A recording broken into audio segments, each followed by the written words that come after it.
wa ma tadri nafsun bi ayyi ardin tamut.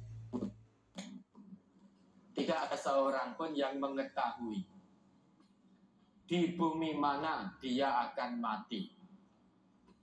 Misal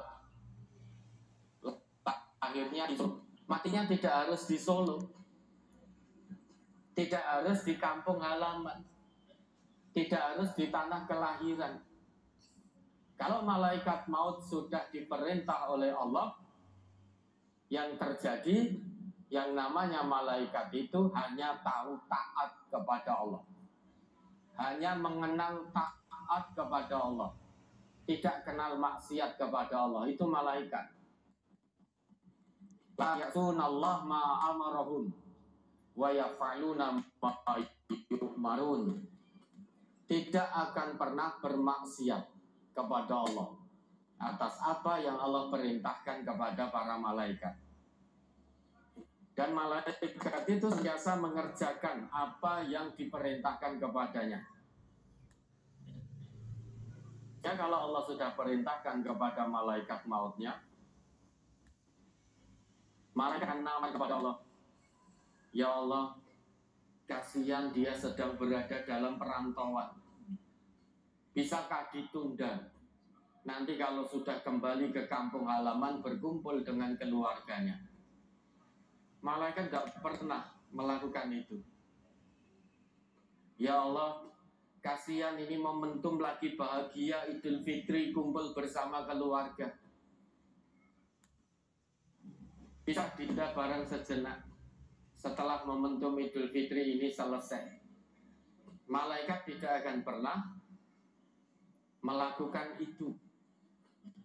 Kalau perintahkan oleh Allah, kayak malaikat maut, panggil pulang fulan atau fulanah itu. Meski sedang berkumpul dengan keluarganya dalam suasana Idul Fitri, yang dilakukan oleh malaikat, baik ya Allah, langsung tanpa menunda, tanpa memajukan. Bahkan ketika sholat Idul Fitri pun, kalau malaikat maut sudah diperintahkan oleh Allah, ya dipanggil pulang, cabut nyawanya.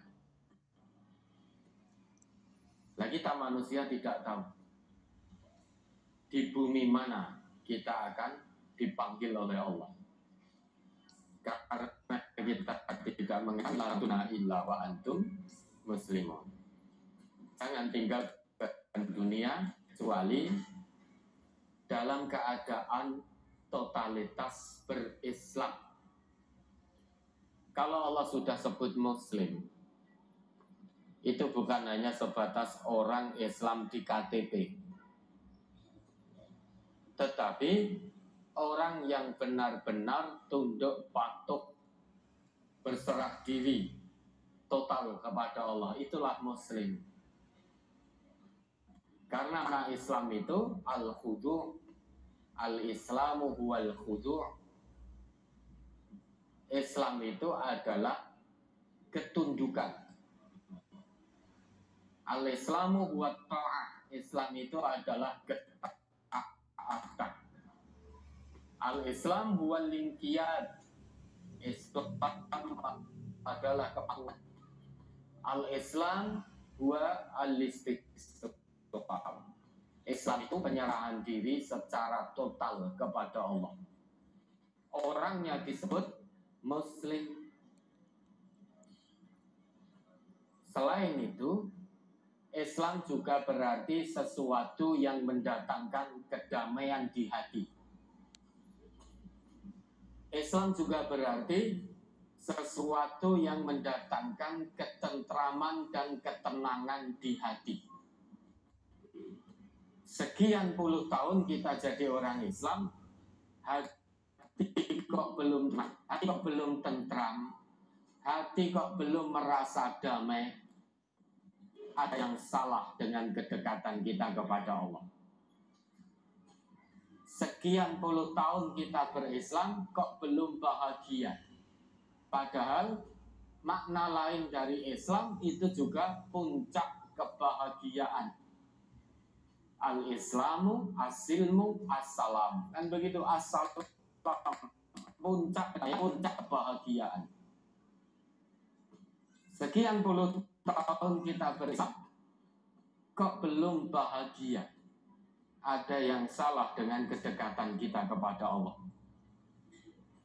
Padahal kata Allah, ala bidzikrillah tatma'innul qulub.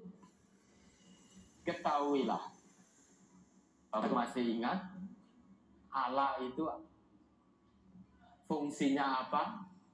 Kalau Allah ngendika Allah, Rasulullah Allah, itu fungsinya apa? Tentu Bapak Ibu masih ingat. Allah itu harfu istihdorin wa taukidin,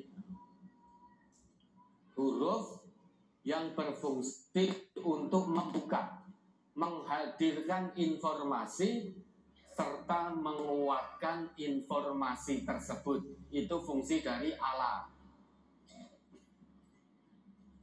Informasi yang Allah hadirkan, informasi yang Allah kuatkan dalam ayat itu ternyata hanya dengan mengingat Allah, hati seseorang itu akan merasakan ketenangan, kedamaian. Maka Islam itu sesuatu yang mendatangkan kedamaian dan puncak kebahagiaan. Kapan itu terjadi?